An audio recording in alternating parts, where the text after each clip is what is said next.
That's I thought usually it might. Shamita. I Yeah. thought it might be you. Okay. Well, good. Today we're going to have a fun, It might be exciting Maddie. opportunity to have a class where the instructor has no power in his house. So must be something about planning ahead or something. Fortunately, we were able to send the slides over to Mike, so Mike's going to try to keep up with me as I'm talking, and we'll see how it goes. So good. Everybody's pretty prompt getting on today, and most of you sent in the current status of your mission statement. Oh, shoot. Yeah, I got to do that. Let me see. Okay, I'm missing somebody. Okay, I heard someone talking, but I couldn't see what they were saying. So anyway, how's everybody doing? There I am again. How's my sound? Turn up there. Okay, let's do a roll call and make sure everybody's sound is coming through pretty good. So, Chris, what did you learn listening to your the book this week? I learned the value in always putting things in other people's words and not just mimicking them or completely going into what I think about it, but asking the questions of, hey, is this what you meant? It sounds like this, things like that, instead of just sounding like a boring person to talk to. Good. Do you see how that might help in business, especially as a business analyst? Oh yeah, people do that all day long. Yeah. Yeah, it could be really helpful. So helpful in relationships too. So that's pretty cool. Okay, who else is on today? Kartik, what did you learn from reading these chapters?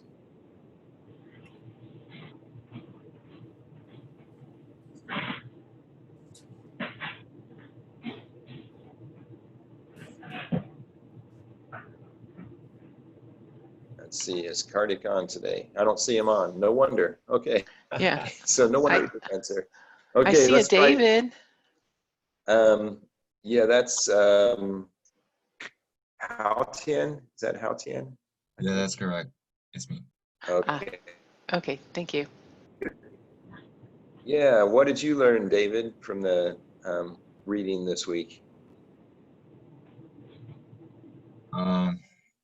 Kind of helped me figure out my mission statement. Yeah, good. That's a great thing. I know for many years I had no mission statement, and so anything was possible. But because of that, that created some problems.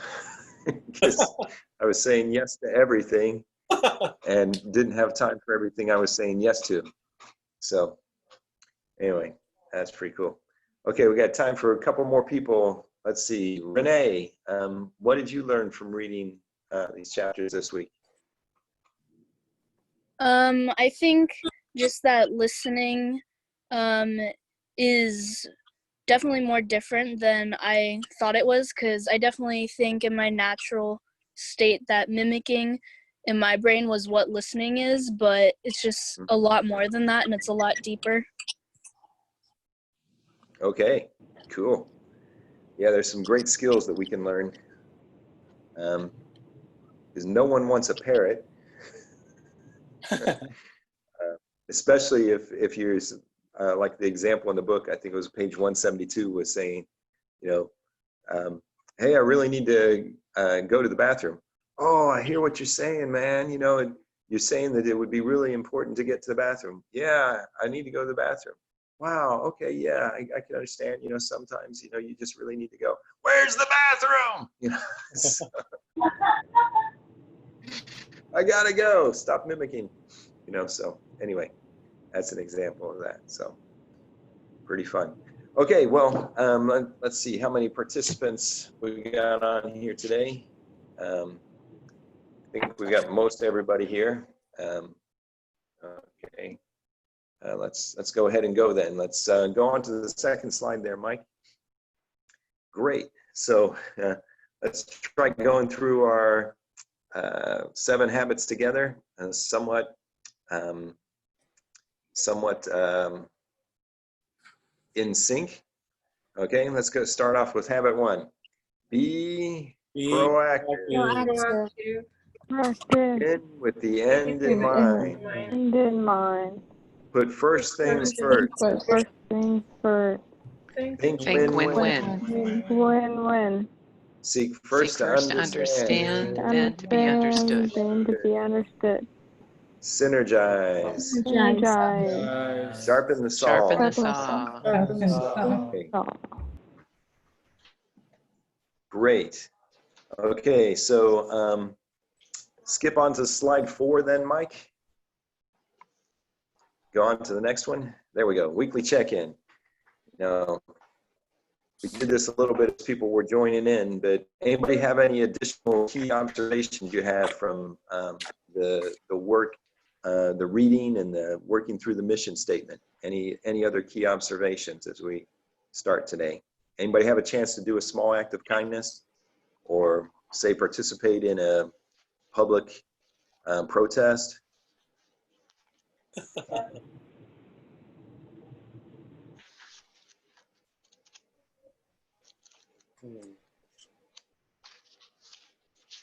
What about practice saying you're sorry? We talked about an apology last week. Anybody have a chance to apologize? I got the chance to apologize. Yeah, how'd that go? It went really well. I called my roommate from this past year and just apologized to her for like some things that happened to us when we were roommates. And it went really well, and we were fine, and like we were fine before that, but I just wanted to reiterate that I was sorry for something, and she took it really well. Oh, good. Do you think that might have strengthened your bank account with them? Definitely. Cool. Yeah. So that's hopefully a couple of steps so you can practice that more frequently. I know I don't like to apologize, but when I need to, you got to apologize. So anyway, okay. Well, let's look at the agenda on the next slide. Today we're going to be talking about listening skills, speaking with confidence. Plan to take a short break. Then we're going to talk some more about Synergize. And then we'll have a few little homework things to get ready for being really sharp next week. It's our last week next week, and we're going to be talking about sharpening the saw. So that'll be a key part of what we're doing next. So let's go on to the next slide there, Mike. Okay. Seek first to understand, then to be understood. I listen to other people's ideas and feelings. I try to see things from their viewpoint. I listen to others without interrupting. You know, that's 3 things about listening. But then the last thing is very important as well, which is I am confident in voicing my ideas. So one of the concepts in the book was we don't want to spend so much time listening that we never voice our ideas, but we do want to give other people the opportunity to share what they're thinking first so that they will listen better to what we say. So on the next slide, a couple of the quotes that we've seen actually from the kickoff week. I showed this once before, but being listened to is so close to being loved that most people cannot tell the difference. And as far as I can tell, pretty much everybody I've encountered likes to be loved. What? That's your love language. Yeah, Oh. I love languages. I thought I was on mute. Oops. Well, good. Thanks for sharing. That's really helpful. Nice. Great. And on the next slide there, we've got one of the best ways to persuade others is with your ears, by listening to them. And this is from the former Secretary of State, you know, that's pretty intense. Talking about high upper level politicians learning that the best way to persuade someone is actually to listen to them and then share at a high level. So that's a great thing. Going on the next slide, we've got lots and lots of ears. So listen, listen, listen, listen, listen, listen, listen. So, which leads to a nice quote on the next page, which is, listening is a golden key that costs nothing, but it brings huge benefits. Isn't that pretty amazing? So it really is a key. It costs us nothing to listen. But when we listen, that brings huge benefits for what we're doing. So another quote or two as we're thinking about listening. If you go to the next slide, Mike, there. So anybody hear of Mark Twain, real famous American author, wrote many different stories, Tom Sawyer, Huckleberry Finn, a few other things like that. But let's talk about this for a moment. He said, when I was a boy of 14, my father was so ignorant, I could hardly stand to have the old man around. Now, in some of your cultures, that would never happen, but in American culture, that happens somewhat. So, but the interesting part is Mark Twain says, but when I got to be 21, I was astonished by how much his father had learned in 7 years. Okay, so who can explain that quote to me? What's going on here?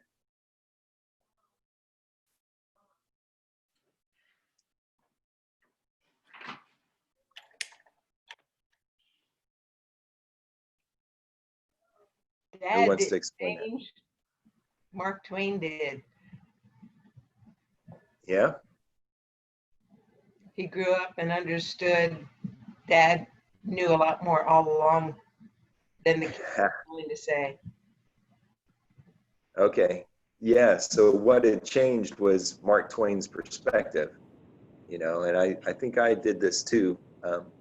I remember when I was in high school, I thought I knew it all.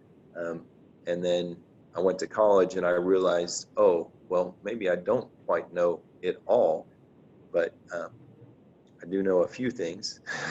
But then I realized, oh, there's a whole bunch more that I don't have any clue about. And so that really, the more I learned, the more I realized there's a lot more that I didn't know. So maybe some of you have had that experience too. What do you think? We could all learn from that. So I'd like to jump then over to God's Word, the Bible, because there's a few things that it says that can be instructive for us as well. So, good news. So James 1:19. My dear brothers, take note of this. Everyone should be quick to listen and slow to speak. What do you think about that? I agree.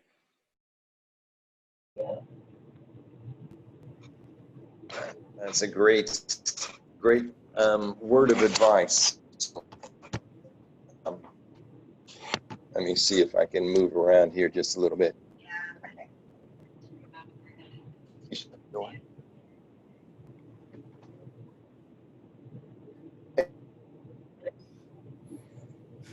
Take note of this. Everyone should be quick to listen and slow to speak. And let me see here. Okay. Oops, I disappeared there for a moment. There, I'm back. Maybe a little bit darker. Not sure. Okay. And the second one is, he who answers before listening, this is his folly and his shame. What does folly mean? What was that? I couldn't quite hear. Foolishness.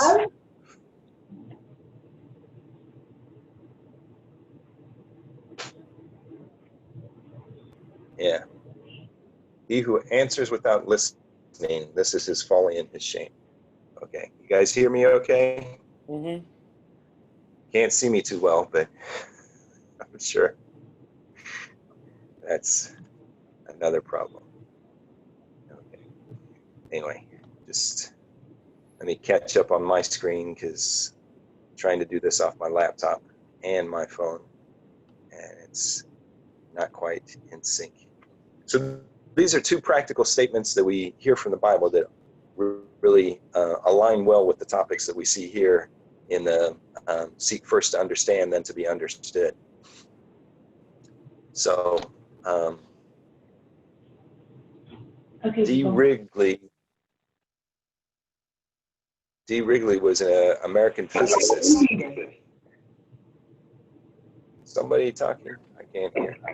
Anyway, so he was a physicist, a broadcaster, a company executive, and had many patents, including medical machines, communication devices, and a lot of different things like that. So really successful businessman. I don't know if you've heard of him before or not, but one of the things he said was listening to others' viewpoints may reveal the one thing needed to complete your goals. So I've had this happen, and perhaps you have too, when I've been part of a group project. And at times I've had some great ideas of how to make something happen. But then at other times I've been missing out on what's needed to make the project come together. Have you guys ever been part of a project where you only know what you know, but then someone else says, "Oh, when I was reading this," and that was the one thing that was needed to solve the whole problem and bring your final project together.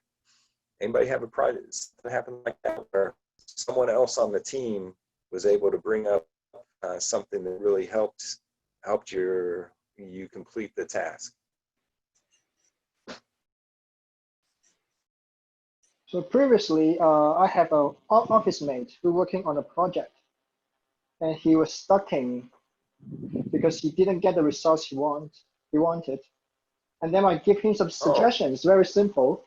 It's just like expand the decimals, because those things need to have a lot of decimals. So I asked him to expand the number of decimals in the calculation, and then he got the results he wants. Wow. Okay, so that's the reverse of what I was mentioning, where you were the answer to someone else's dilemma. So great job. How did you feel when that happened? Yeah, I'm very happy. Yeah. Are you happy for yourself? Are you happy for your friend? I think I'm happy for both, because first I can help, yeah, and then he also, because he spent a lot of hours just figuring out what was going wrong, and suddenly he just get things done. So I'm also very happy about him. Wow. So he doesn't need to waste time anymore. Yeah, that's really good when you're not wasting time. I hate it when I waste time. But and that one of the things that that story also adds to is that as you learn these 7 habits, you'll find that they kind of build on each other. So this habit number 5 builds on habit number 4, which is think win-win. So probably when this thing happened, you never heard of win-win. We learned about it last week, but then because you not just think about yourself and the work that you needed to do, you invested time to think about how you could help this other guy in your lab. And when you provided information to him, he was able to listen well to what you suggested and try it out, and it worked out to be a solution. So that's a great example of how these habits build and are cumulative. Remember, the first 3 really work on self-mastery and how you can learn to manage yourself and know your personal goals and know where you're heading. Know where you're heading, you start thinking about how can you work with other people? How can you help those around you? And so as you master yourself, so then you're able to better interact and relate with those around you. So great example. Anyone else have an example of how they working in a team or working with a group, and by listening, someone was able to share that helped solve the whole problem?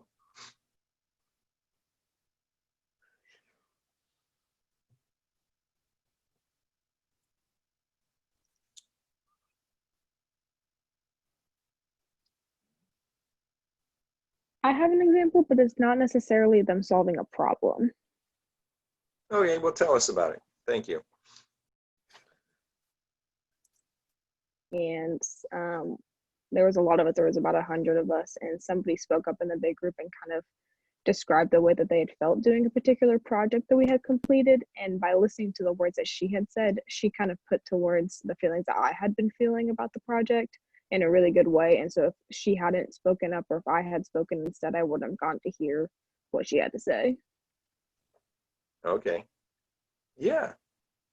That's a real powerful part about listening, you know, because I heard somebody say that when you're talking, you're not learning anything new. But when you're listening, which most education systems are a combination of listening and then doing, or listening and speaking. But listening usually comes first so that you can learn new practices. And as we've been doing in this book, is we've been reading things, then discussing together, so that hopefully these practices will take better hold and help you to get better at managing yourself and working with others. So, good. This is great topics here. So, let's go on to the next slide there, which is listening skills. You learn when you listen. You earn when you listen. Not just money, but respect. So this is another quote I really like a lot, because it talks about how important it is to take time to listen, because when you listen, you're not only learning, you're not only earning, because most of us have jobs where we have to listen from time to time, or a lot of our time, but then along the way, by listening, we earn something that's difficult to get away. In fact, you can't buy respect, but you have to do certain things and live certain ways in order to be respected in what's going on. So, thoughts about that?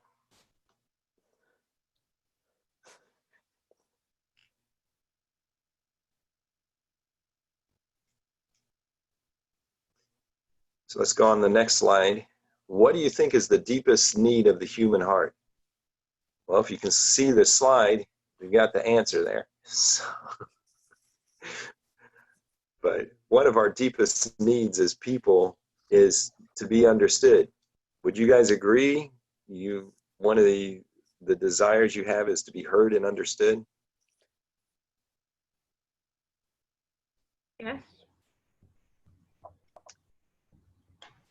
So think of a situation where someone didn't take time to understand or listen to you.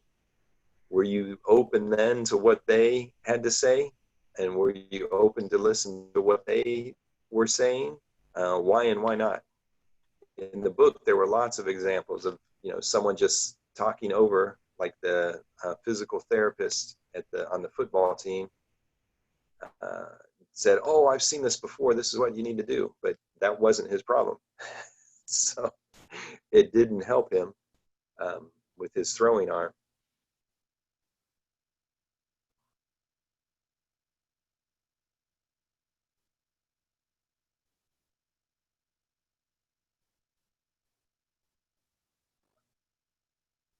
Anyone have something they could share in this area?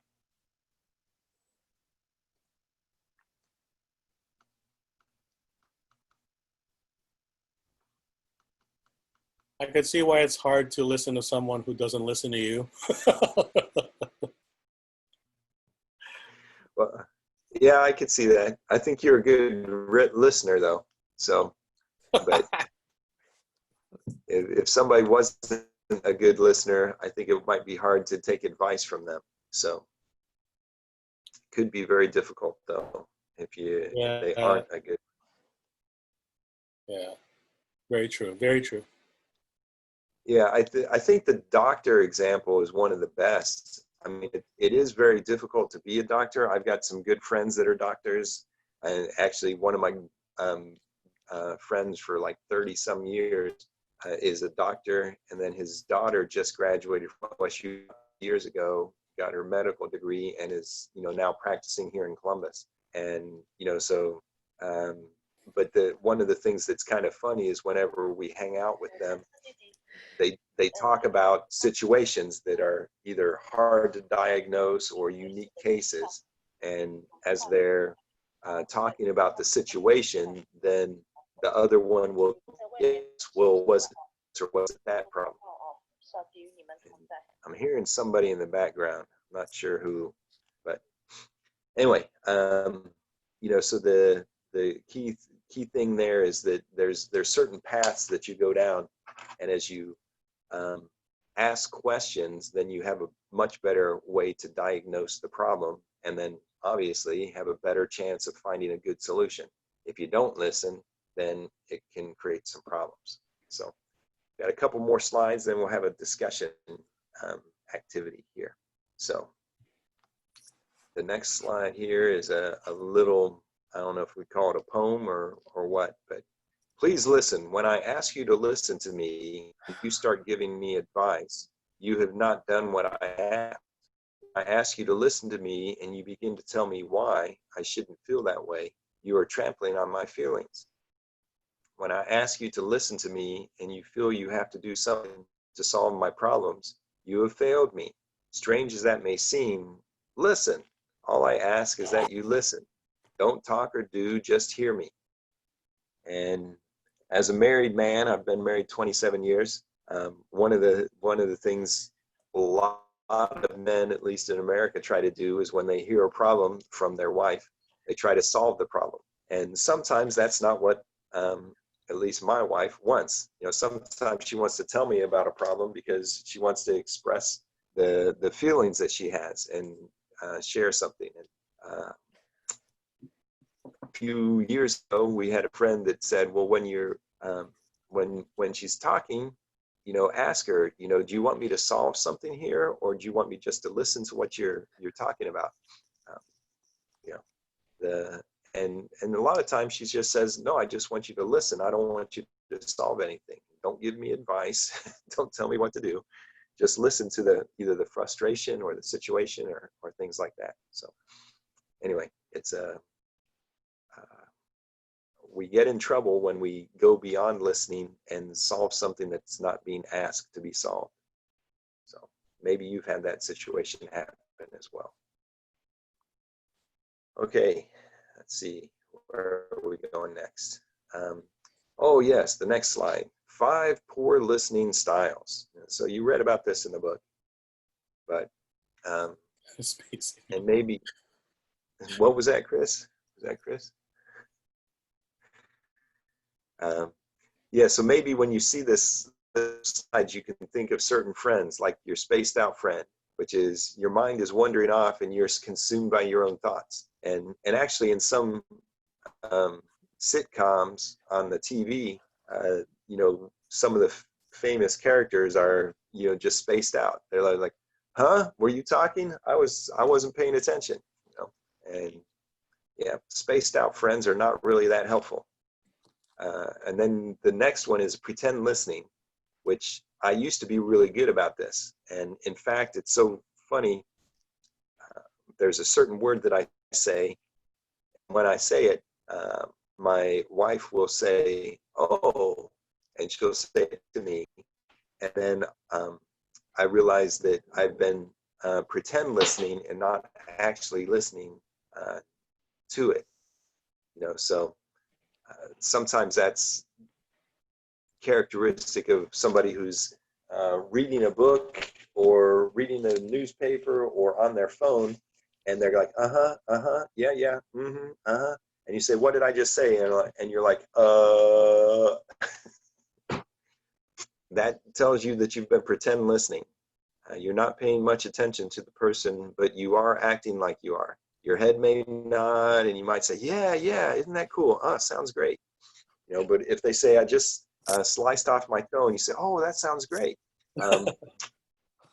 You missed something. Something got lost in the translation. So that's not helpful. And if somebody's spaced out or listening, is not really that helpful. Sometimes I get involved in selective listening, which is you only pay attention to the conversation that interests you.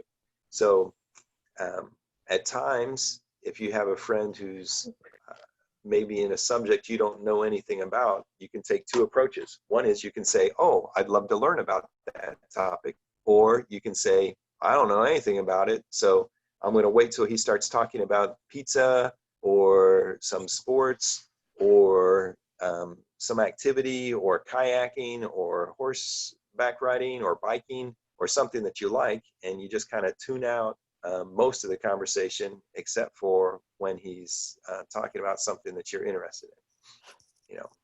Anybody ever have that happen? Did that make you feel valuable and really loved and warm towards that person?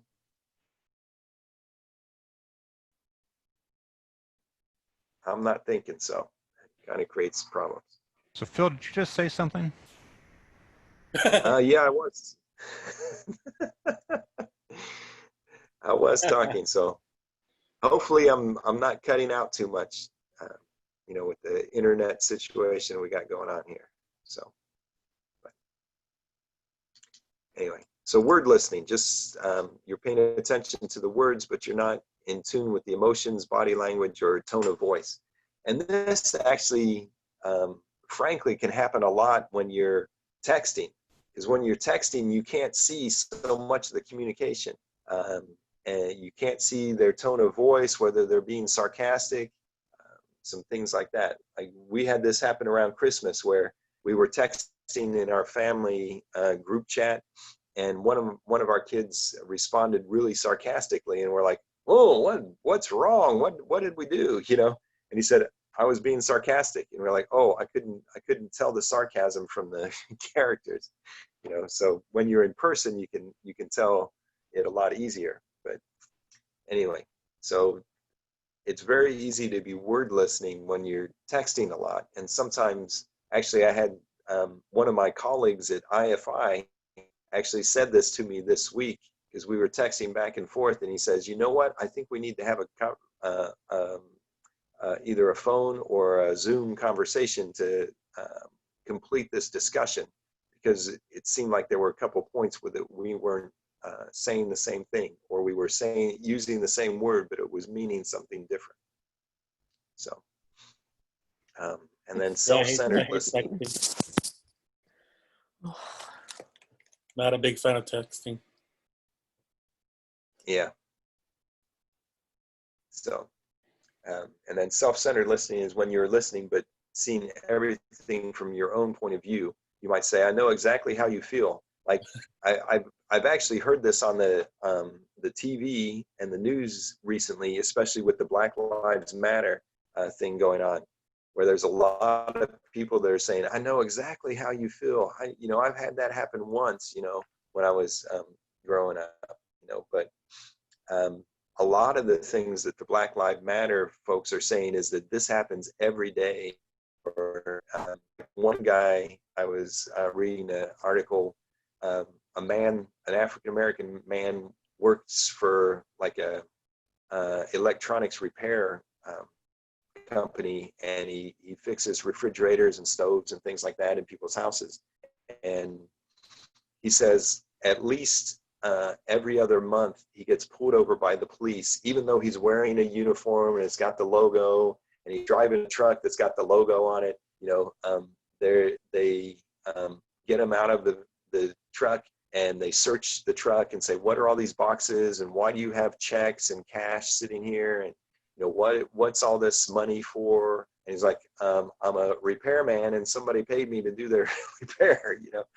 But like every other month he gets stopped. And this is in Myrtle Beach was where this story happened, down in South Carolina.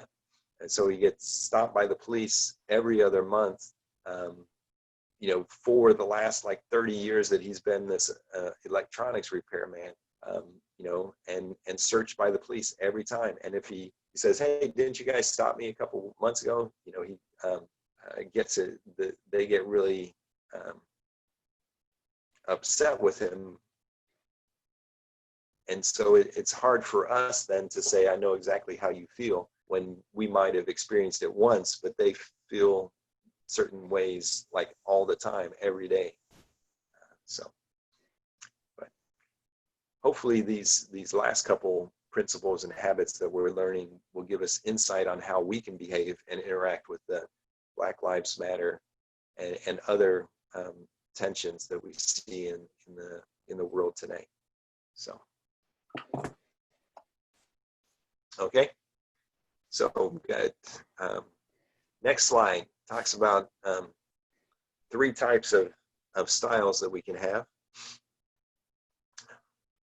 which is judging, advising, and probing.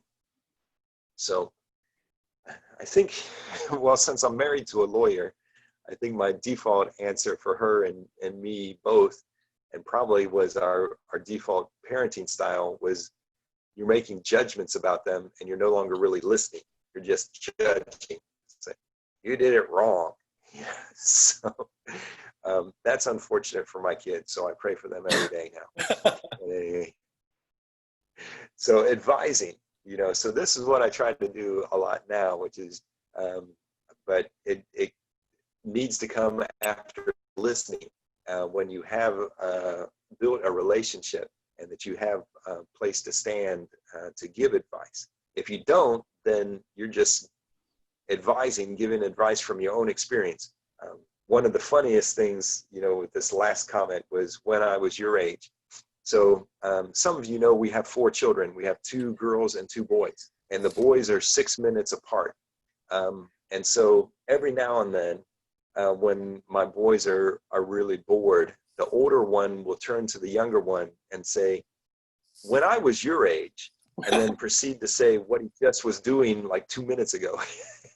It's pretty ridiculous. So anyway, you may have heard an older person say, when I was your age, you know, we couldn't do that, or we had to do this, or things like that. So anyway, so advising, there is a place for advice. But you know, if you're advising and it doesn't connect with the person, or you haven't listened to the person, then it can be problematic. So, and that leads to probing, which sometimes my kids say we're probing, you know, where we're just asking lots and lots and lots and lots and lots of questions. You're trying to dig up emotions before people are ready to share them. Have you ever been probed by friends, teachers, siblings, etc.? I've done it, so guilty. Guilty as charged. So what about you guys? Which one of these do you think you slip into most often? Do you spend time judging everything that you're hearing, or advising people and say, oh, well, this is what you should do, or probing, well, you know, just asking, you know, lots and lots of questions that, you know, you may or may not be relevant, and oftentimes questions can distract the person from the story that they were telling or the point they're trying to get across. So let's have a raise of hands. Who thinks that they spend a lot of time judging? Okay, oh, that's me. Yeah. What about advising, where you spend just a lot of time just giving advice? Yep, several more hands. Okay, good. Yeah, well, yeah, these are some things that are techniques and ways that we interact. So what about probing, where you're just an active listener, trying to figure out what's going on, just asking lots and lots of questions? So how about that? Who does a lot of probing? Okay, we got a few of those going on too. So, well, great. Well, let's look at the next slide. and you've probably seen this someplace, but they say in genuine listening, there's 3 components. And the little tiny sliver, which is like 7 or 8%, is the actual words that you say. Then over half of it, like some people say as much as 60%, is the body language. Like, are you leaning back? You know, are your eyes droopy? Are you asleep? They said, I saw someone say that one of the most surprising trends on the internet Amazon purchases is funny glasses that have eyes that look like they're awake, so that you can have glasses on a Zoom call and have your eyes completely closed and be nodding off. You know, so this was a funny aside. So anyway, so your body language, you know, what's it look like? Are you when we do this class in person, I actually say that there's something that I like to see in students, and that's what I call the learner's lean. You know, so if you're like, you know, leaning in, you know, and you got your journal out and your pen's in your hand, and you're like leaning in, trying to hear and write and, you know, keep track of what's going on, you know, showing that you're actively engaged and trying to see what people are, what the instructor is saying or what other people are saying. I call it the learner's lean. You know, when you're leaning in, trying to, you know, completely understand everything that's going on. So, and then finally, there's the tone. One of the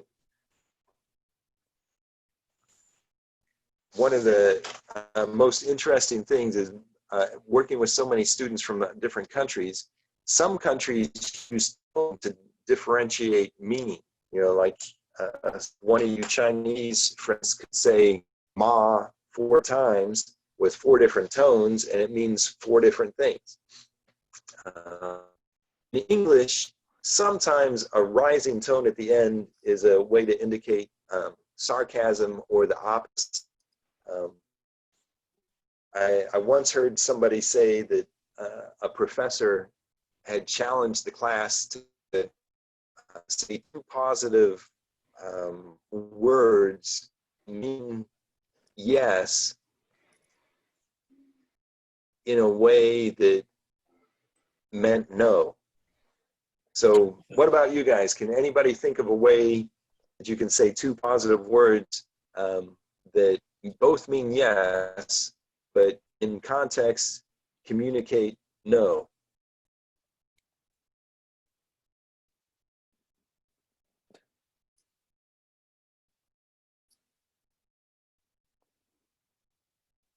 Can you repeat your question again? Yeah, so the question is, can you say 2 words that mean yes, but when you say them, it has the meaning of no. You know, so say 2 yes words that mean no.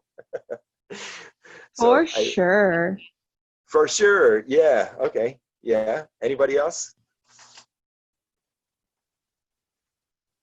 Because you can say for sure, meaning that yes, you, where'd we go? I hit the wrong button. Our slides went wild there. So, yeah, so you can say for sure, and meaning like, hey, would you like to get pizza? For sure. You know, or you could say, hey, would you like to get your belly button pierced? For sure. No. Not at all. Yeah, right.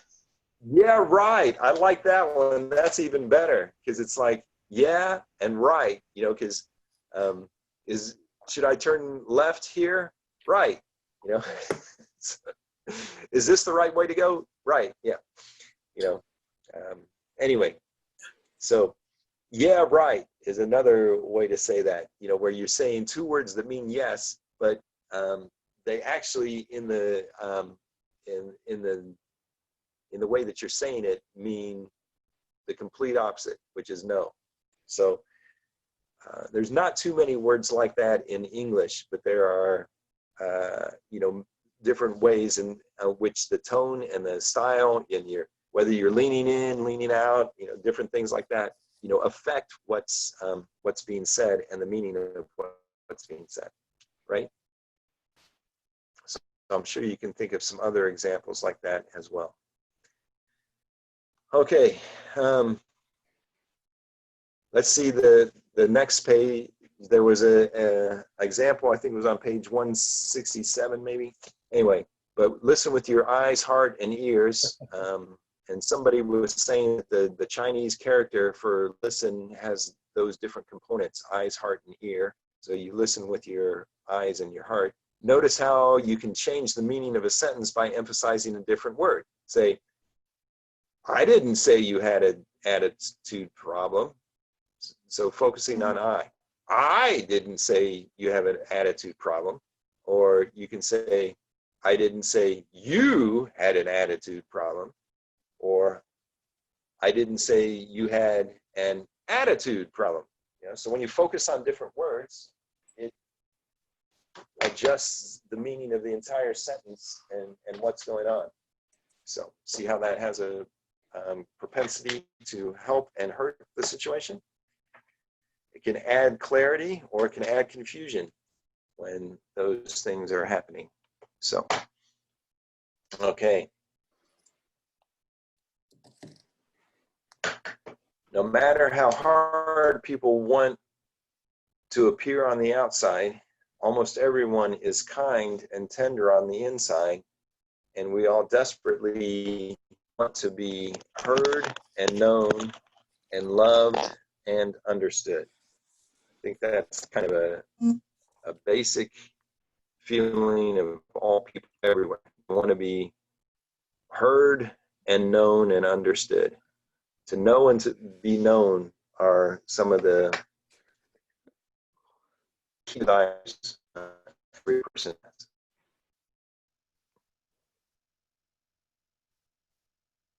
So on the next slide, there were a few stories that they talked about in the book. Who can share briefly what was the story of the tinted glasses and how did that affect people's understanding?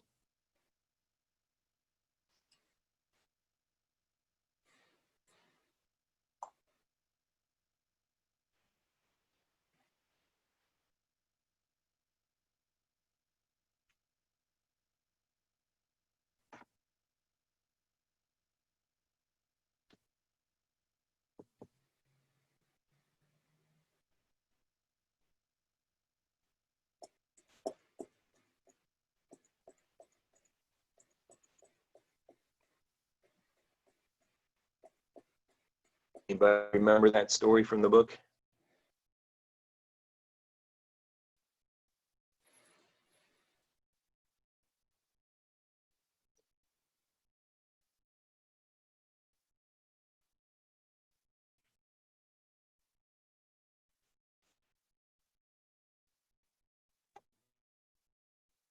Oh, a lot of confused faces. Not sure. Don't remember. Okay. Oh, that's okay. So in the story, there's in the book, I think it was page 167. I'll have to go look again. But somebody had green tinted glasses and somebody else had red tinted glasses. And then when they looked at the world, everything looked green. And says, oh, that's such a green sky. And the other guy says, no, it's red sky. Oh, it's a green sky. No, it's a red sky. Well, sometimes our history and our experiences will shape the way that we see different people or attitudes or expressions. So we have to be aware of how our own experience might have jaded the way that we're thinking or the way that we experience the world. So going on to the next slide, I think Chris earlier was talking about mirroring. Think like a mirror. What does a mirror do? And I was having fun with Zoom and Google Meet yesterday because I was playing with do I want it to mirror or do I want it to reflect the same image that you see?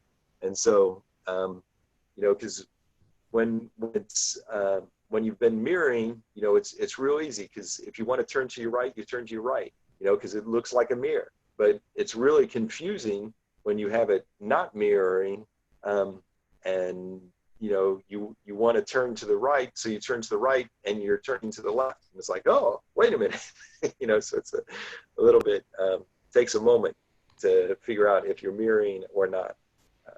But then in reality, then when you're talking to someone, and the thing is, with so many Zoom calls and virtual meetings, we're spending a lot more time maybe looking at people. I know I had my first phone call this week. It seems like in the last 2 months, I've had very few phone calls. Almost everything is a Zoom call. And so it's like, oh, yeah, I got to listen a little bit more, because I can't see the person. And I got to see what their face and what their tone is, and, you know, try to understand what else is going on when they're communicating. So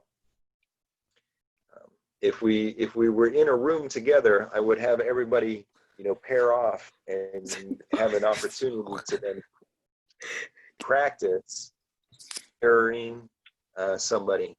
And then, but then the second part of the practice is to then beyond mirroring, of saying exactly the same thing, and then, you know, modifying it to rephrase or to restate what they've said in a way that better communicates, but communicates from in your words, without being a real parrot. Because when someone parrots exactly what someone is saying, that sometimes, you know, sounds like one of those listening problems where they're pretend listening. You know, so anyway,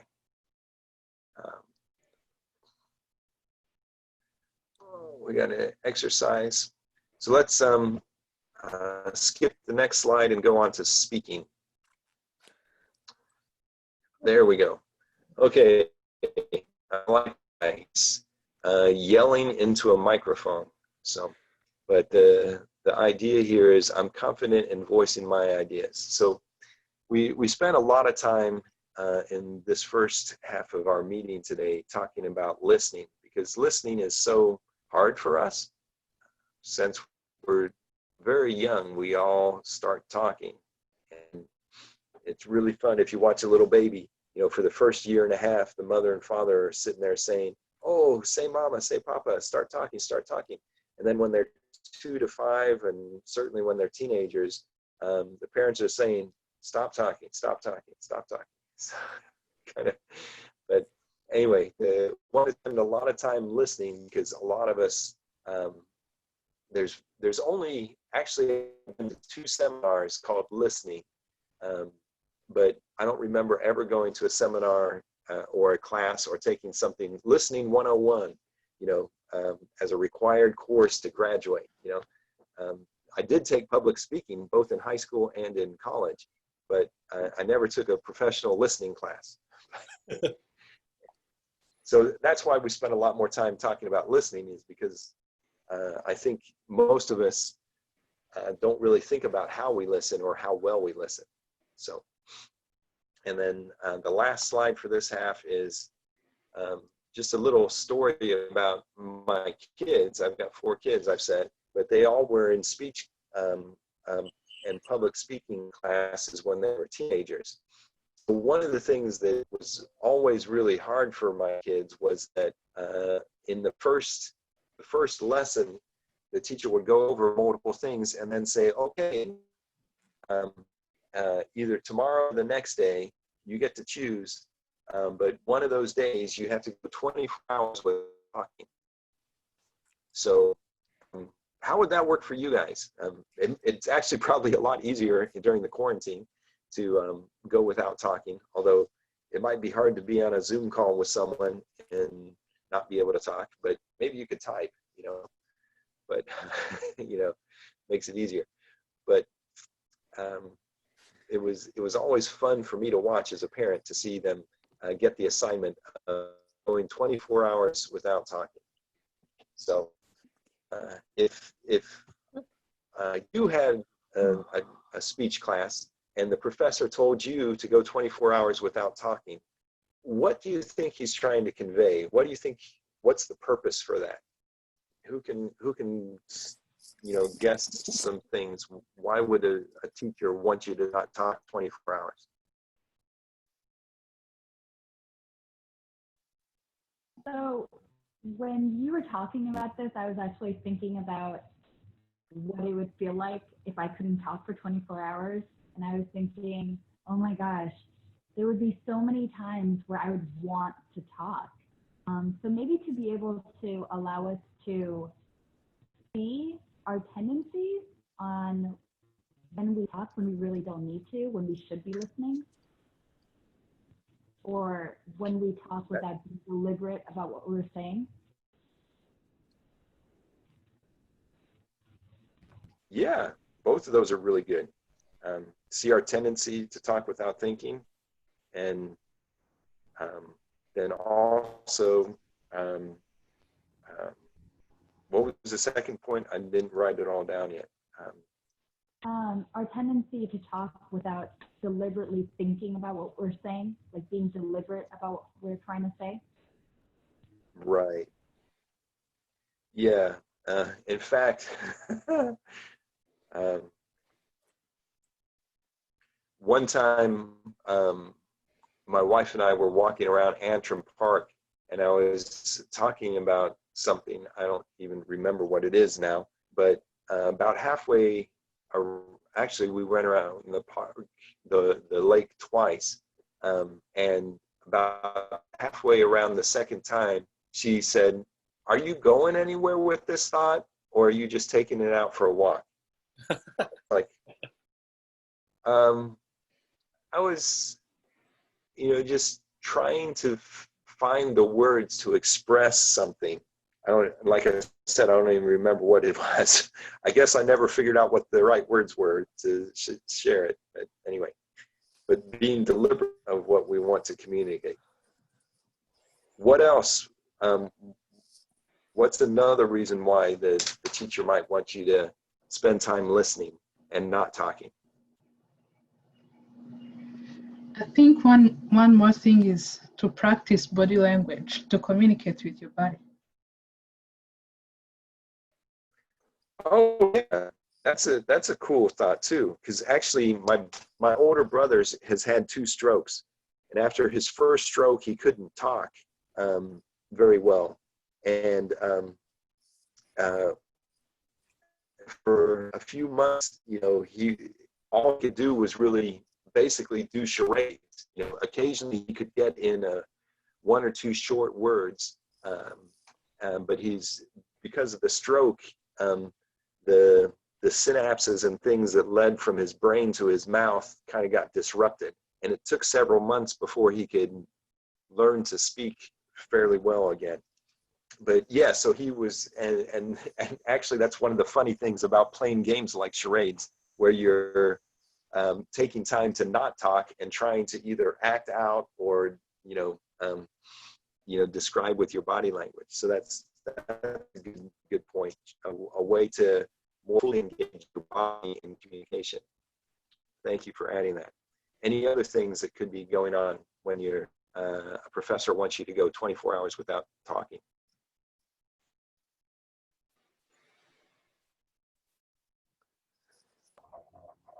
To help you listen more. Right, to help you listen more. Because if you can't talk, then there's no point in, I think with the book, one of the things it says is that we spend so much of our time listening to find key points that we can object with so that we can formulate our reply. But if we can't speak, then there's no point in trying to figure out what our reply is going to be because we can't reply. So it really helps us learn how to be good listeners. Yeah, I like all those things. Our tendency is to talk without thinking, talk without being deliberate, how to communicate well. What's that famous saying? If you don't know what the words mean, then how can you communicate? Something like that. helps you practice body language, and it helps you listen better. So all those are good things that can help us with this assignment. So anyway, okay, so that brings us to our break. So if you want to go up to that mic, we can take our break here. And let's see, what time is it? It's okay. So let's take a 5-minute break and give you guys a chance to get some water, walk around for a minute, and we'll come back together. So we'll see how that goes. So Mike, can you pause the recording here for a moment? Raise your hand if you're not here. Great. Okay. It's hard to tell if everybody muted and you can't see the video, so. Yeah, that's true. Okay. Well, thank you for starting the recording again. Trust you can see me a little bit, and we'll be able to get some stuff. Okay. Good. So somebody's not here and they raised their hand, so that's a good thing. Great. Synergize. So synergize. Alone we can do so little. Together we can do so much. This was something that Helen Keller said, and she needed a lot of people's help. In fact, Helen Keller, I think, was born blind, and I think it was during her time that things like Braille and other things which were created to then help blind people be able to read and learn were created. But it was, her teacher was really creative, and to help her understand colors, like he would give her ice to hold and say, that's blue, or give her something hot to hold and say, that's red. So it really, she really was dependent on many other people for things. So it means a lot when she says, alone we can do so little, but together we can do so much. So most of us depend on ourselves so much, we think we can do it all. Anyway, so the next slide there is a quick overview of Synergize. I value other people's strengths and learn from them. I get along well with others, even people who are different from me. I work well in groups. I seek out other people's ideas to solve problems. I know that 2 heads are better than 1, and I am a better person when I let other people into my life and work. So 2 heads are better than 1 is a colloquial saying, but I don't know if you've ever heard that before, but just means that if 2 people are thinking about something, hopefully they'll come up with a better answer than they would by themselves. And when we do this class in person, what we'll do is we'll give people some pieces of paper, and usually about 6 pieces of paper, and then we'll have everybody individually have a competition to see who can make the tallest structure using only the paper, no staples, no tape, no anything, you know, and see who can make the tallest structure. And usually people can get something to stand, you know, maybe like 2 pieces of paper high. But then we'll have teams form of like 4 or 6 people, and let's talk about it and see what we can do to make a taller structure. And then as people talk about it, they say, well, we could do this, or we could do that, or we could fold it in a piece of paper in thirds, or give it some structure that way. And, you know, when people start talking about it, they usually can make a structure that's like 4 sheets of paper high or something. So it's kind of cool to see it work out when we're all in the same room. It's a little bit hard to do that experiment when we're separate. So let's go on a couple more slides about Synergize. So when you compromise, you know, 1 + 1 is 1.5, meaning that you lose something along the way because both people are holding back. They don't want the other one to succeed. Sometimes with compromise, you actually end up with like 0.4, you know, so there's so much resistance that you can't hardly get ahead. When you have cooperation, though, you can get, usually 1 + 1 is 2. You get the benefit of 2 people doing the work. But then when you have Synergize, when there's a synergy or momentum building, things like that, then you have 2 people working 1 + 1, but the output is 3 or more. And so we see that on the next slide then, that, we talked about this during the opening session with the overview, saying that 1 2x4 can hold 607 pounds, 2 can hold 1,214 pounds. How much can 2 2x4s hold together? We talked about it, some people guessed, and then on the next page, we saw that actually 2 together can support 1,821 pounds, so like 3 times. But then if you nail those 2 2x4s together, then it's actually like 8 times as strong as just one by itself, which is quite amazing to see the value and the power of 2 or more things working together. So the example I said at the time was Isaiah 30:17 from the Bible. It says, 1,000 will flee at the threat of 1, and at the threat of 5, you will all flee away. Another verse, actually I don't have a slide for it, but it says that a cord of 3 strands is not easily broken. One of the other things that's, some of you may not be old enough to know what a phone book is, but in the old days, when I was growing up, they actually had phone books which had phone numbers in them, and it was usually about, say 4 inches thick. And, it's easy to tear one sheet of paper, pretty easy. Anybody can do it, right? Pretty easy to tear one sheet of paper. But if you try to tear, well, first of all, this is a hardcover book, but if you try to tear just the pages, you can't do it. All those pages working together, 300 of them, make it really difficult to tear when you're working together. And so that's some of the value there of synergy. So on the next slide, we see synergy is achieved when 2 or more people work together to create a better solution than either could create alone. It's not your way or my way, but a better way, a higher way, a more powerful way. So let's look at the next slide for some more definitions. Synergy is being open-minded. It's not thinking that you're always right. Synergy is exemplified in teamwork. It's not, working independently. Synergy is finding new and better ways. It's not just compromising, say, well, we can't do it my way, we'll do it your way. It's not that. It's trying to find a better solution instead of either or. You find a way to do both or to do multiple things. So synergy is keeping promises. It's not breaking promises.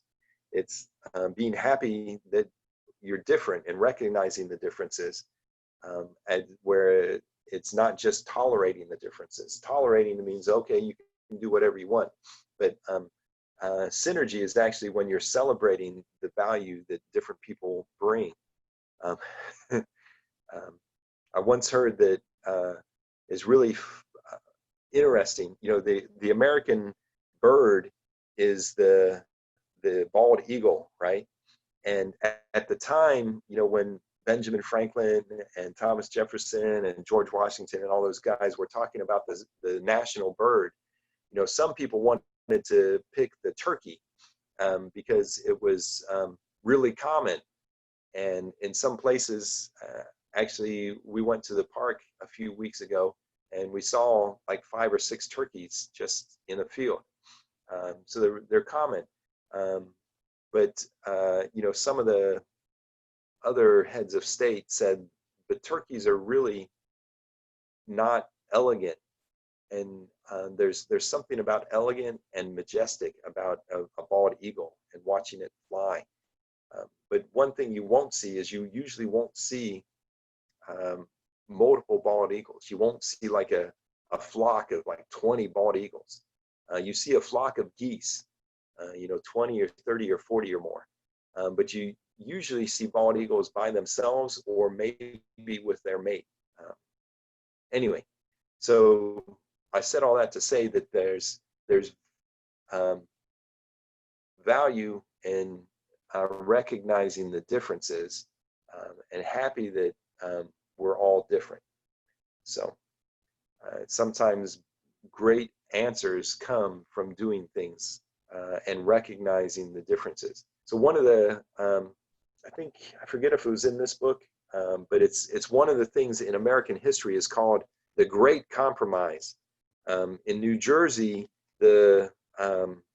everybody, the politicians from New Jersey back in the 1780s wanted every state to have an equal vote, whereas Virginia, which was much more populous, wanted the vote to be based on how many people lived in your state. And so there was a lot of tension in the early days as they were trying to form the USA. And what they ended up doing was, instead of doing either giving each state the same vote or just giving votes based on how many people are in each state, they came up with what's called the Great Compromise. And right now it's exemplified in the US Congress by having one house, which is senators, where there's 100 senators, 2 from every state. And then there's 435 representatives, which are representative of how many people live in each state. So that's called the Great Compromise. But it's a better solution because it wasn't either this or that. It ended up being both and. So it probably should have been named the Great Synergy rather than the Great Compromise. But anyway, if you ever go to the nation's capital, DC, and take the DC Capitol building tour, they'll talk about that a little bit. So, and then synergy, the last point is it's brainstorming as opposed to insisting that you have the one and only right answer. So on the next slide, we'll see a couple examples. Maybe as a result of reading the book, who can give an example of synergy where they've seen synergy either in nature or in school or in your family or your community, or maybe even in your house with your roommates? Who has an example of seeing synergy at work?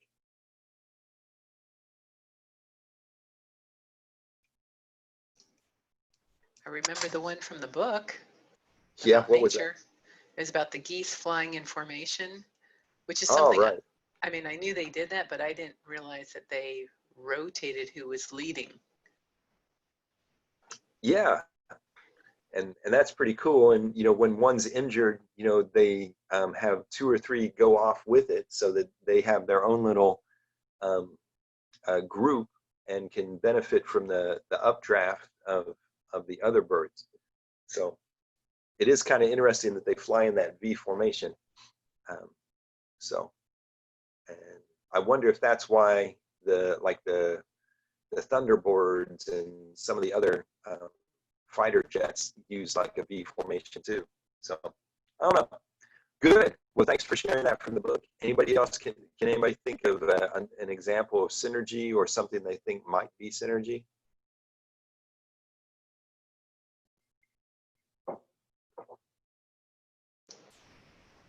What about a game of tug of war? The rope. Yeah, tell me about that. How would that be synergy? Well, if you've got one person on one end and 3 on the other, I mean, it's easily to pull the other one, but if you get more people on your team, you have more strength. Okay, I could see that. Honeybees. Okay. Yeah, go ahead. Yeah, bees, like honeybees. Okay, what do you mean? What do they do? Well, they have like a queen, a worker bee, and then they need the flowers to, to pollinate, and the flowers need the bees to pollinate. Bees need the flowers to get nectar or to bring back to the hive. Yeah. Kind of like that. I think that's how it works. Okay, so that's an example of having team with different roles and different responsibilities, so that as you have a delegation of responsibility, then you're able to get more accomplished. So that's a good example I too. was thinking of sports too, but the one that comes to mind is rowing. Ah, mm-hmm. You know, rowing, you have to really be in sync with one another, or for the for the boat or to move quick on the water. Because if one of you is off or one of you is off beat, it could really slow it down by a lot, or even by a few seconds. Yeah. It's very critical. So everybody has to be in like not only synchronized, but they have to really be working together, or else it's just gonna fail. Yeah, because otherwise you end up with essentially you're rowing against the team if you're not rowing with the team. Yeah. So yeah, cool. I like that. The crew team. Yeah. Yeah, crew. Yep. I like good. I was thinking about the What example else? of how DNA was discovered, like the structure of DNA. So originally Watson and Crick had an idea, but of how the DNA strand was supposed to be, but it wasn't working out. I don't know if you guys can hear me. So Watson and Crick, when they were trying to figure out what the DNA strand would look like, they had the bases on the outside, and it wasn't working out. And they're like, but they knew it was a double helix. And then Rosalind, I forget her name, but he told them that through doing a type of crystallography, said the bases are on the inside, but she didn't know it was a double helix. So they put their two ideas together and they realized it's a double helix with bases on the inside. Why are you smiling? Wow. And then they got a Nobel Peace Prize or something like that for figuring out how DNA is structured. Yeah. Exactly. So yeah, that's pretty cool. Great example. Okay, let's go on the next slide there then.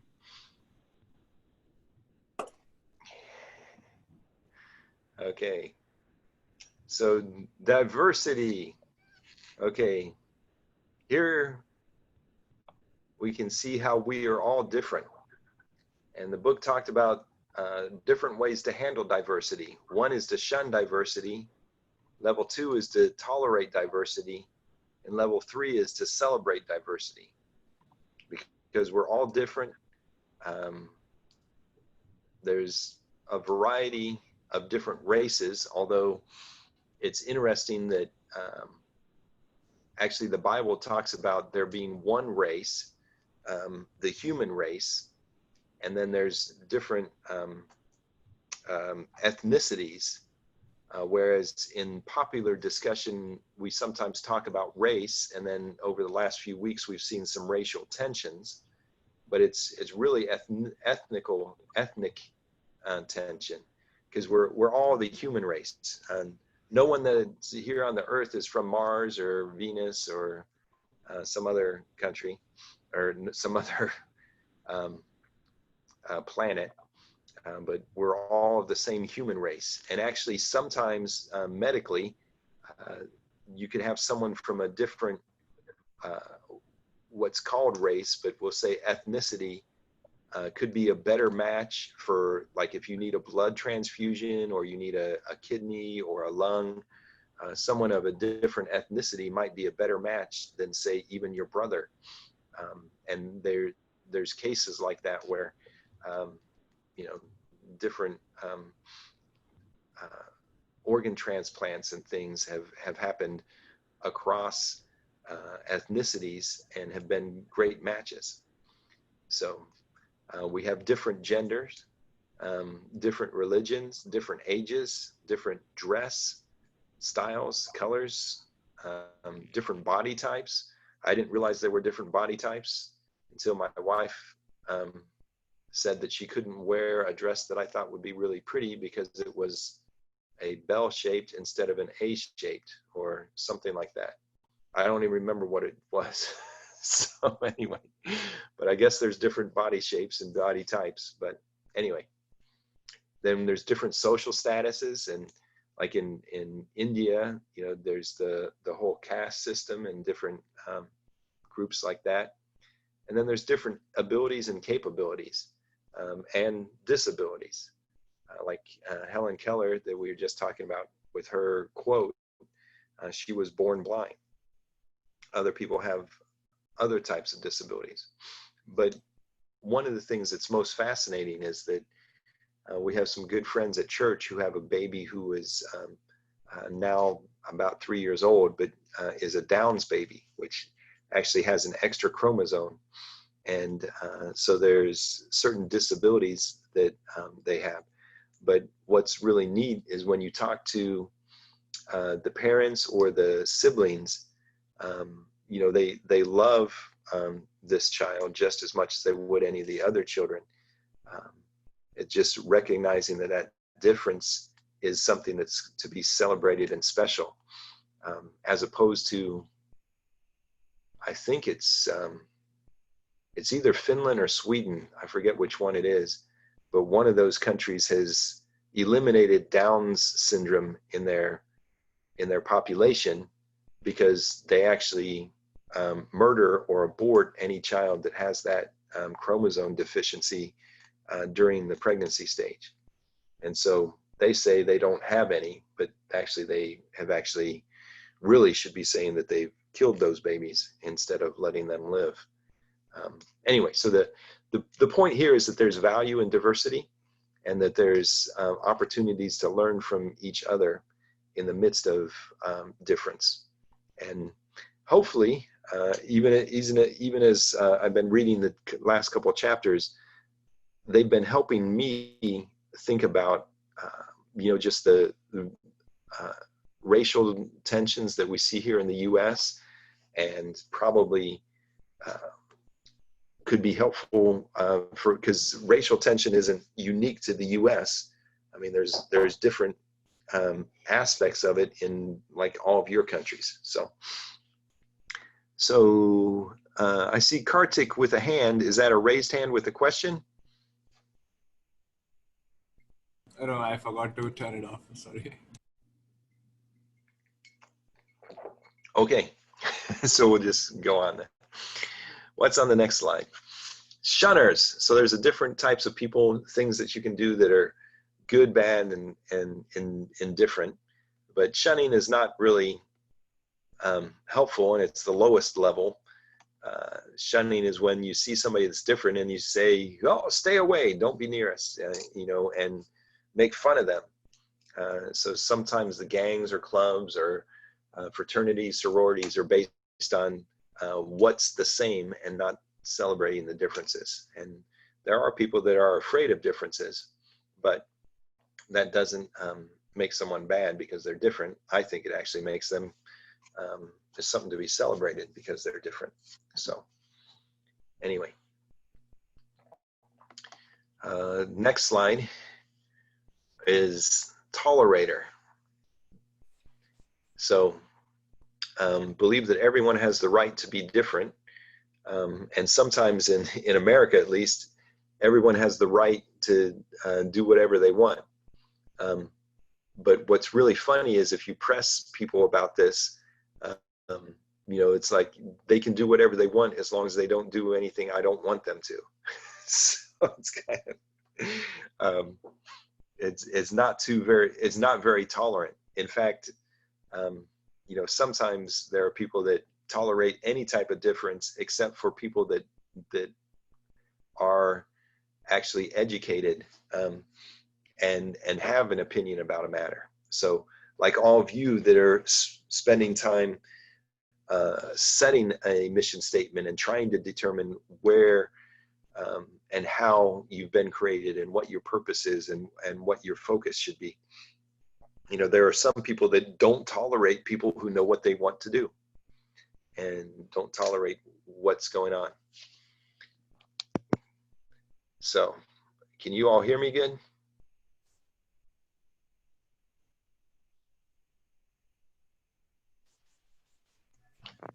Yep, Okay, I can hear. Yep. good.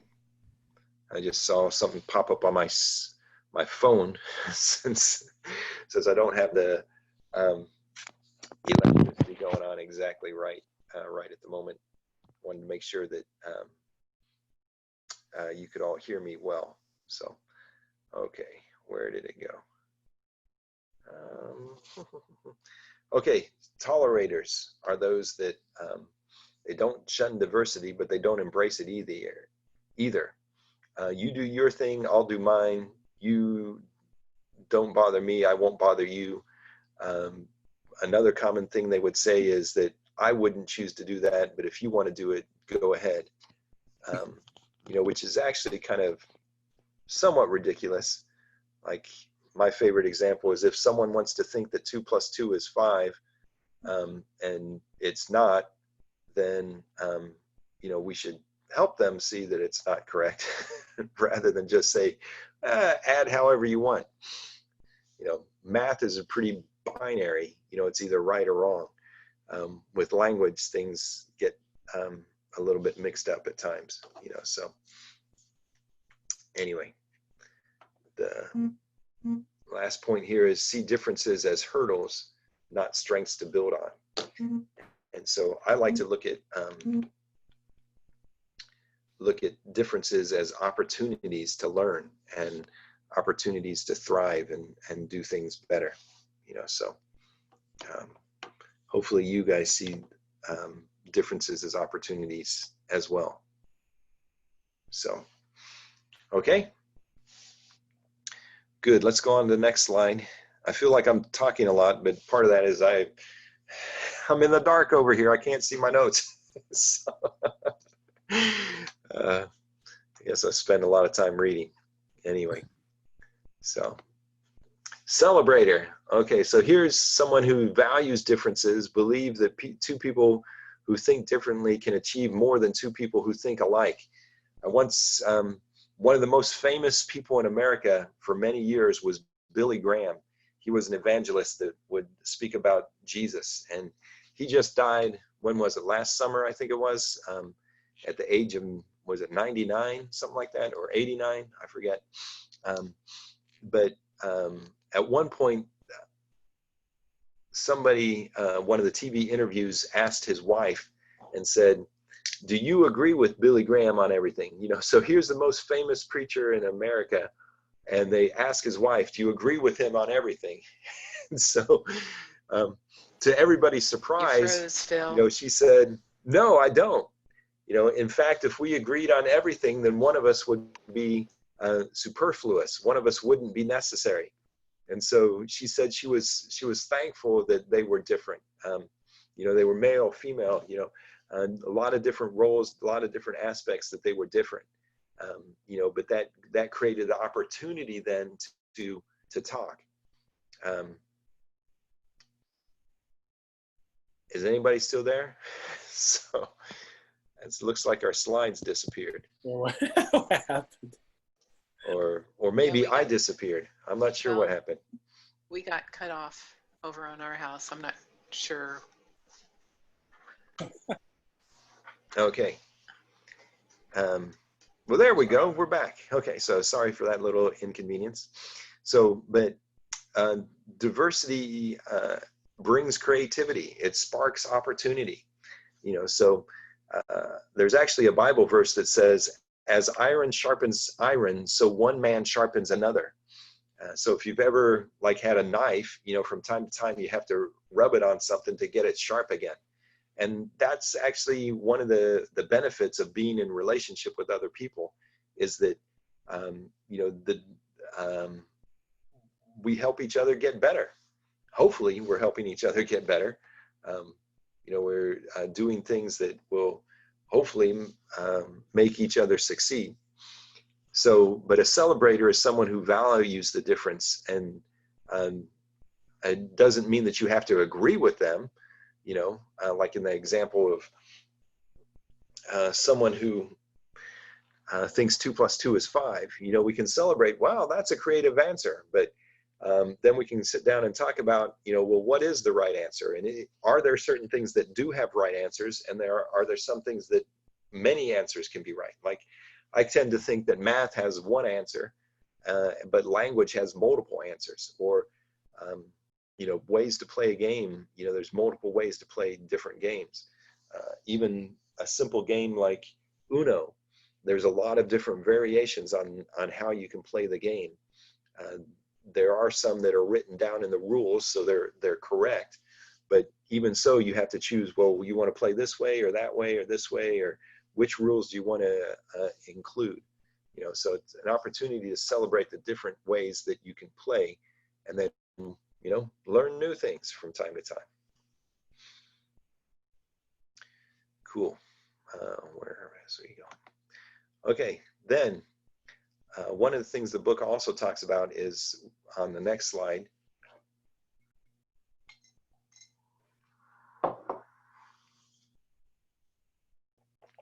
Showing that there are multiple types of intelligences.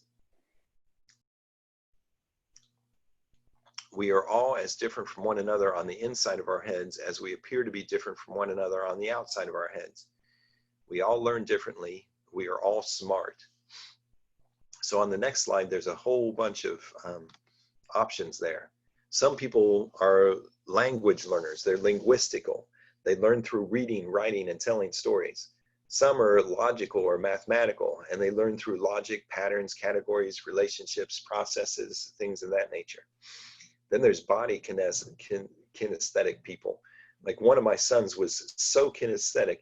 I mean, when he was learning how to read, he was either on one of those bouncing exercise balls, like going like this the entire time as he was learning to read, or he would be sitting on the couch upside down beside my wife.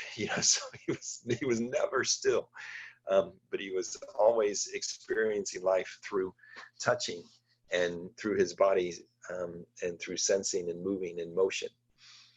Some are spatial, learning through images and pictures. Some are musical, learning through rhythm. And actually some schools like Carnegie Mellon, you can't just get into the school if you have a perfect ACT score. You also have to be, like the first chair violin in your high school, or some other kind of aspect, and music is really, because it's so structured, they say if you are musical, then your mathematics skills are better. So, which is kind of cool. So, and then there's interpersonal and relational and communication skills that some people have and some people are always learning. And then there's intrapersonal, which is what we're hopefully learning in these 7 habits, is learning more about ourselves. So it's awareness of our own feelings, awareness of our own thoughts, awareness of our mission. So if someone's not musical, does that mean they're not smart? Or if someone is only, like always in motion, does that mean they're not smart? No, it just means they're different. We all have different aspects and characteristics and things in the way that we're made. So next one has opportunity for discussion. How does everyone being different make things harder? How can you overcome these challenges? Would it be easier if everyone had the same looks, personality, talents, and interests? What do you think? Talk to me about this slide.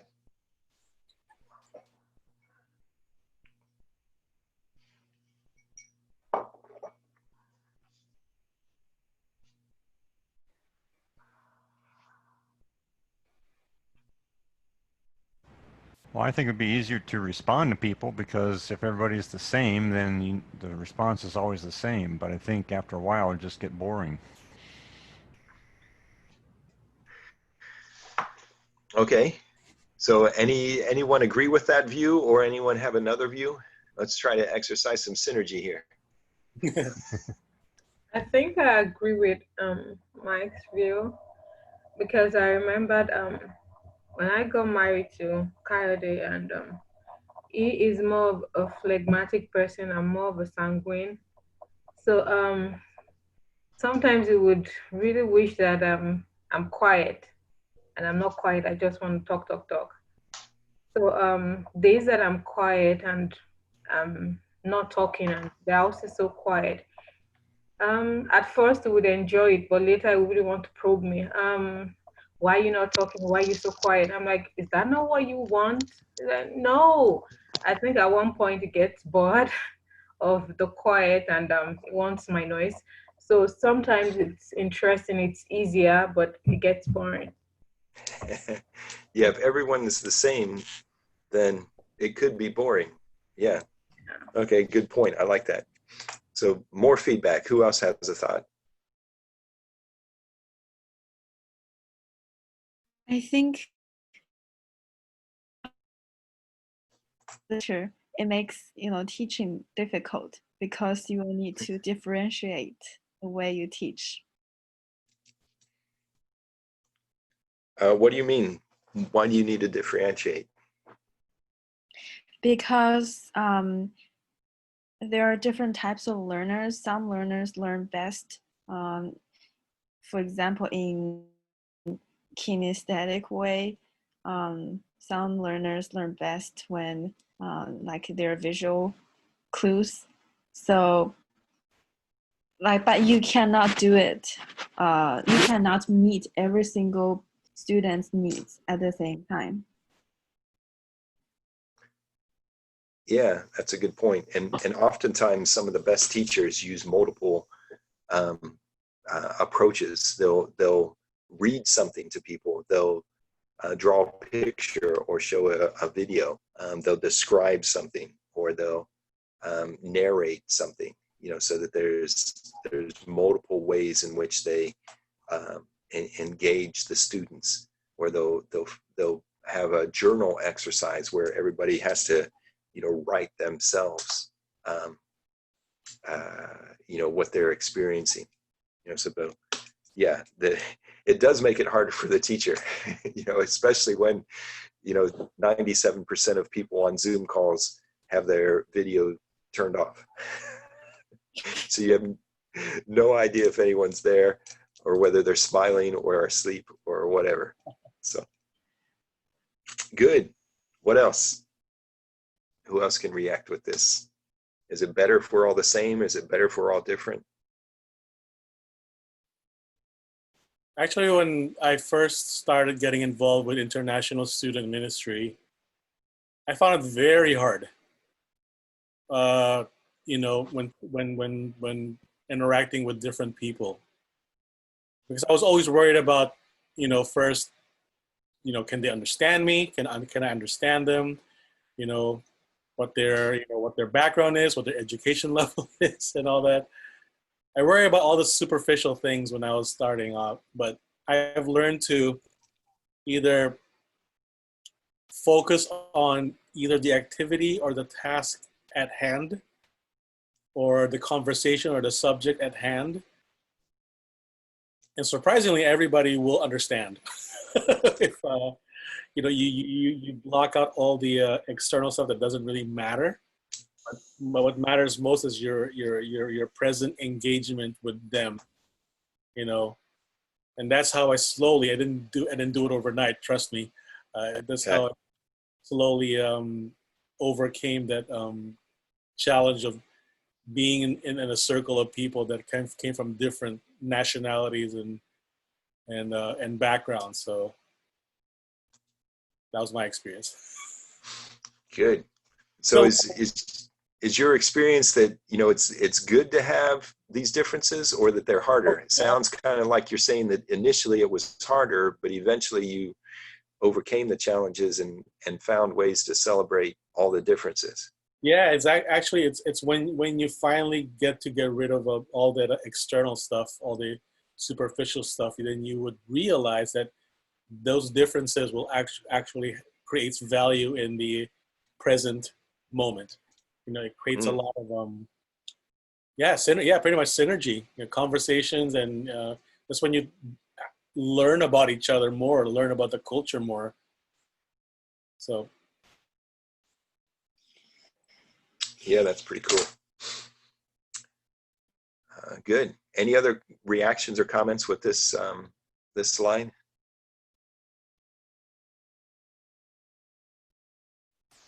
You wouldn't have the variety of art and music if everybody had the same talent. And food. And food, yes. Okay, definitely the food. There's great value in different ethnic food. Yes. In fact, I just was down in Baton Rouge helping my daughter. She just moved down there for a job, started June 1st. And I was there over the weekend helping her get some stuff set up. And it was really cool. She asked me if I wanted, I forget what one of the things was called, but it was really yummy. And then the other thing sounded really plain. It just was rice and beans. I'm like, isn't there any meat in it? You know, like, where's the beef? You know, so, but I said, okay, well, you know, if you like it, you know, why don't we get like 2 or 3 things and then we'll share, you know? And I was like, shoot, where's mine? This is good. I want more of that, you know? So we actually ordered it one of the other days too, because it was really good, you know? So, but I was thinking, rice and beans, how could that taste good together? You know, because rice can be bland by itself, and beans by themselves can be kind of bland. But you know, whatever spice or whatever they had put in, you know, it tasted really wonderful. So, and the other thing had shrimp in it, so I love anything with shrimp. So, but yeah, so there's diversity of food, of music, different looks, things like that. So let's bring this down to some, you know, where we live in the world we live. We got about 5 minutes left, but let's just talk about this for a second. How can these things that we just learned about, you know, seek first to understand, then to be understood, think win-win from last week, and then synergize. How could these 3 principles help us, you know, when we're facing things like the racial tensions that we see on the news or we hear, you know, going on? How have these 3 principles or habits changed the way you think about the racial tension?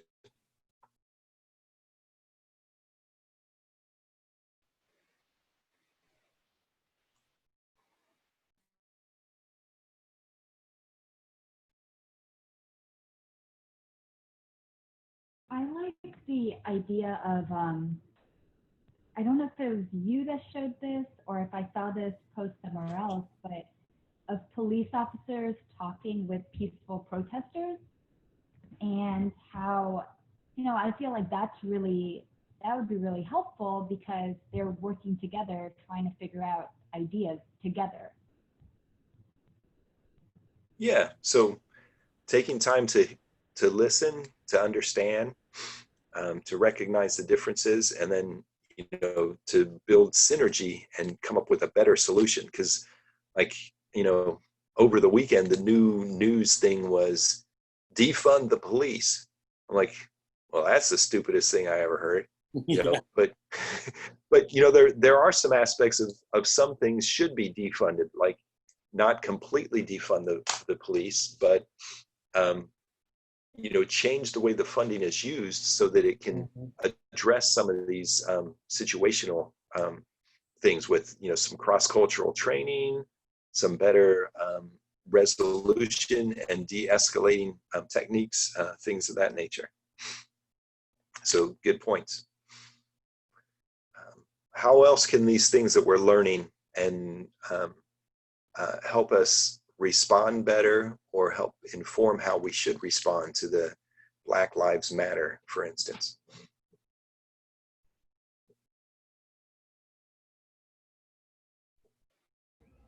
I think this is kind of basic, but I don't have to be ultra concerned with having a perfect answer out of the gate, especially when we're talking about understanding what people are saying is more important than the next words coming out of our mouth.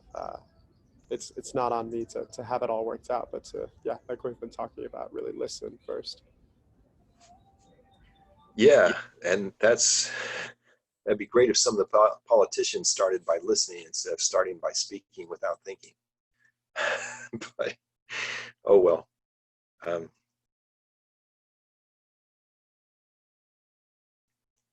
and it is really good. One of my friends said one of the best things that you can do is, if you have an African American friend or know any, just reach out to them and say, hey, I'm really sorry this is going on.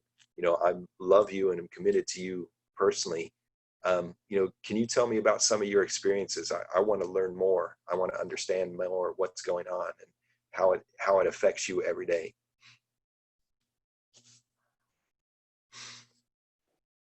What else? How else can these three principles inform how we should respond and what we should do?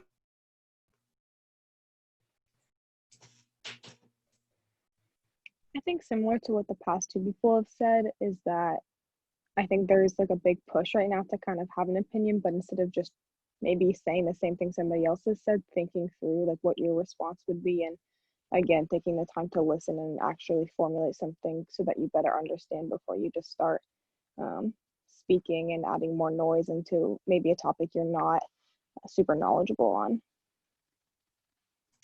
Yeah. One of the best things that I heard is that, what is it called? Just Mercy. There's several videos that are free this month on Amazon Prime and Netflix and even YouTube. I think Just Mercy is one of those, and it's a story about 20-some guys that are on death row in southern states, and a guy African-American guy who graduated from Harvard as a lawyer goes down to help review the cases and see whether, they were actually justly convicted or not. And there's some stereotype things that are happening. And, if you're African-American, you're assumed to be guilty. And so some things in the system worked against them. And then, the stories about some people who were helped with a real lawyer and actually were released because they had been imprisoned improperly. So I'd really encourage you to watch some of those movies that are free, like Zelma. I watched that a year or two ago. I forget what it's about, but Just Mercy. What did I call it? Sorry. Anyway, so Just Mercy is the name of that video. But take some time to educate yourself and learn about it. And one of the best things that you can do is make a friend. Actually, 5 or 6 years ago, in our Bible studies at Indianola Church, when we were meeting there, we had a guy who was named, what was his name? He was from Iraq, and what was the name of the big terror guy from Iraq? I forget what his name was. Osama? Yeah. Yeah, Osama. Yeah, so we had a student named Osama, who was from Iraq. It was so funny, and in the news at the time, all the Iraqis are terrible and terrorists and all this craziness. And I'm like, well, but I know Osama, and he's a nice guy, And so one of the biggest things that you can do to break down prejudice is to actually meet someone from another country. And that's really one of the benefits of international friendships is you have an opportunity to meet someone from another country. You have an opportunity to meet someone who's different from you, and realize that, the difference is not evil. Difference is difference, and finding ways to then hang out and interact with them. So anyway, I just finally saw my clock, and it looks like our time is up. So we won't go over anything else. We'll just say next week we're going to learn about sharpening the saw. So hopefully you're caught up with your reading. If not, try to finish reading the book by the end of over the next week. If not, feel free to do as much as you can do, And then you can always go back through and watch the different videos and get more information out of it. So hopefully these classes are helpful for you. We're wrapping it up. Next week is the last week. But again, if you haven't had a chance to send me your mission statement, please email or text me that. And then if you'd like to talk one-on-one, just let me know and we can set up a time. Looking forward to wrapping up the class. I've really enjoyed the last 6 weeks with you guys. And I think we got 20 people on the call again today, so it's been a really good turnout. People seem to be really engaged. I appreciate your feedback and comments during the class. Sorry about the kind of blackness and darkness here with no power in my house, but I'm glad you all were able to come on, and hopefully my voice doesn't crack up too much as the internet cuts in and out on my phone and such. So anyway, great to see you all today, and hopefully we have power by next week. Hopefully we have power later tonight, so I'll probably wake up in the middle of the night and the lights in my bedroom will be on or something. I don't know. So anyway, thanks everybody. See you next week. Let me know if you have any questions. I'd be happy to talk during the week, whoever has time. So, okay. Thank you, Phil. Thank you. Thanks, Phil. Thank you. Thanks, Phil. Sure. Great to see you all. Bye now.